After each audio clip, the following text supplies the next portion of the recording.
PHP and MongoDB. It is very easy to work with PHP and MongoDB. The only challenge currently is that PHP has three different paths. The first one is PHP 5.x, the second one is HHVM, and the third one is the newly released PHP 7.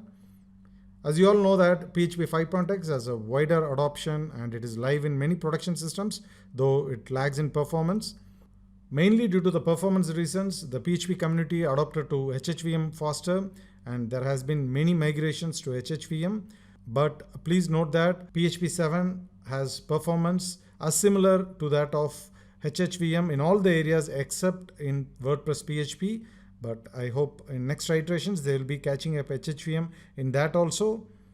So we have three different installations to be done for three different paths. We'll be sticking with the most widely used, that is PHP 5.x, because as you all know that PHP 5.x is compatible with PHP 7. We'll be using PHP 5.x for our demonstration since PHP 5.x is widely used and migration to PHP 7 is very easy from PHP 5.x. There are two different types of drivers available in PHP.NET for MongoDB. The first one is the legacy driver, the not recommended one, that is Mongo driver. It's very simple to work with Mongo driver, but it is not recommended. So we'll be using the latest one, that is a MongoDB extension, PHP mongodb.dll.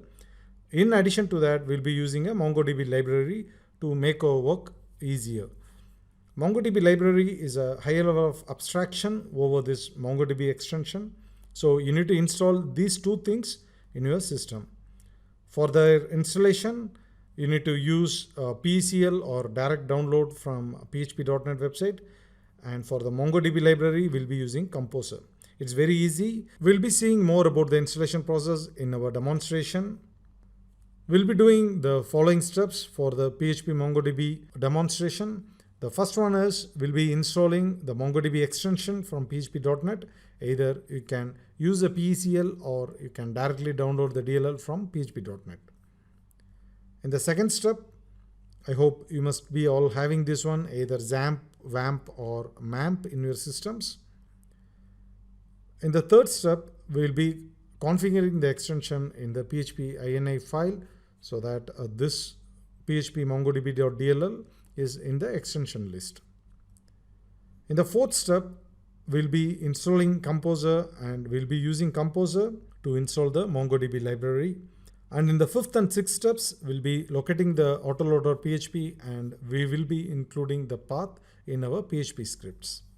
So these are the 6 simple steps we are going to do for the installation and configuration. It's very, very easy.